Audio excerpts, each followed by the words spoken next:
What is happening in there? Gamer Dude here, and I've got a list of trap decks in front of me in Yu-Gi-Oh! Pro, and for a good reason, because recently Paul from Team APS Amplifier, well, Team APS and Amplifier is kind of their second channel, made a video on the Eradicator Epidemic Virus, or rather the idea of which is this video right here. It's not just about Eradicator Epidemic Virus, but it's also about what do trap decks do in the meta and things like that, because more often than not, people want cards to be banned, and that's absolutely understandable. If a card seems too overpowered, it's ideally going to want to get limited or banned potentially. And the thing is that you can't really ban every card that seems good. So when you ban cards or limit cards, you need to kind of understand how much of an effect that's going to have on the meta as a whole. Now, the reason why I want to bring up trap decks is because I personally am a huge fan of trap decks in Yu-Gi-Oh! And the reason why I say this is because when I played through Master Duel, the deck that got me all the way to platinum rank, even though I kind of hit gold using Utopia, I actually used a Eldritch deck to reach platinum rank, and Eldritch is all about using golden land traps, whether it be Hakuero, whether it be Conquistador, whether it be Golden Land Forever, all in an attempt to keep constantly recycling your spells, traps, sending them to the graveyard, sending them out of play, activating their effects, and always being able to bring back Eldritch, the Golden Lord, being able to summon, another Eldritch, being able to make these, every time I summon Eldritch back, it is unaffected by card effects and gains 1,000 attack and defense. It's a great card, and it is a singular massive boss monster. And then, obviously that that deck has a lot of counterplay, a lot of negates. Pretty much I'm trying to stop my opponent from playing the game.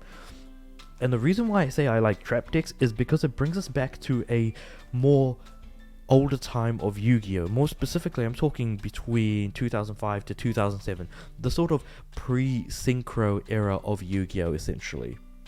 Because synchros is when, the game started getting a little bit faster regarding special summoning, and then the fusion deck became the extra deck, and then you could, start, special summoning directly from the extra deck as long as you had the materials on the field. As of now, combo decks kind of rule Yu-Gi-Oh! To an insane extent, and to run a trap deck, you're slowing down the game completely. You're slowing it down in a way that is easier to digest for people who are watching.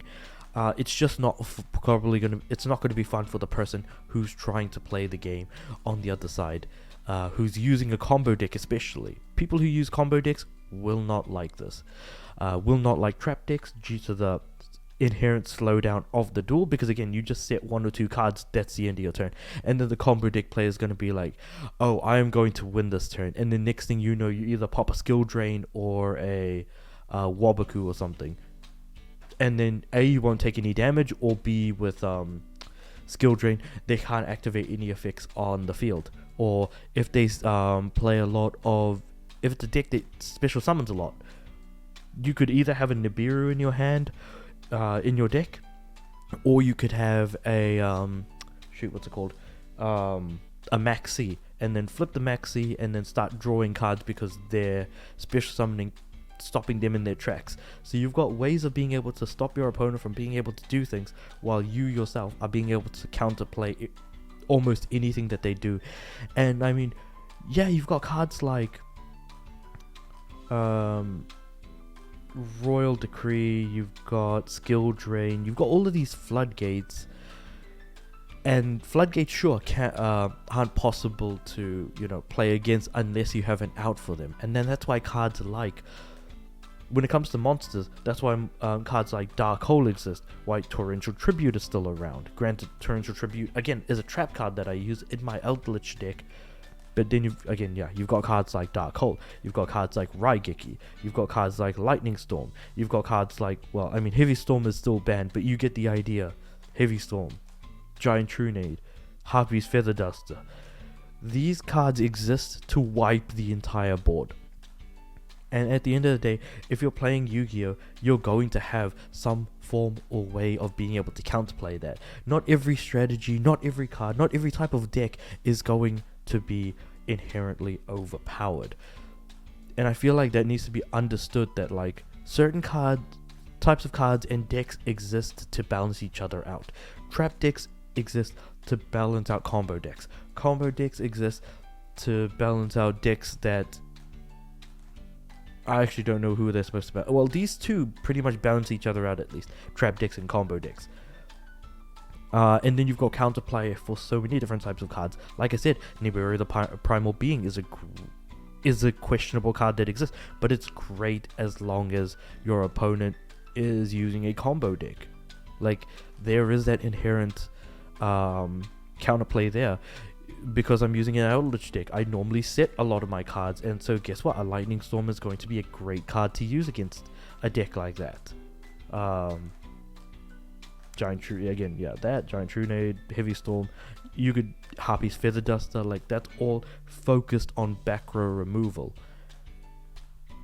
But yeah, so at the end of the day, even though trap decks seem annoying to deal with, I feel like there's more combo players saying that, and then combo decks are annoying because people like myself who sometimes play trap decks, sometimes play older style of Yu-Gi-Oh decks, or prefer the older style of Yu-Gi-Oh, get annoyed at combo decks. So it's just the inherent back and forth, and honestly, I don't envy the person who has to create new Yu-Gi-Oh cards to support certain archetypes, to wait for the next pack to release, because at the end of the day, everything needs to be balanced to some extent, and the only balancing factor Konami has at their disposal is the banned and limited list.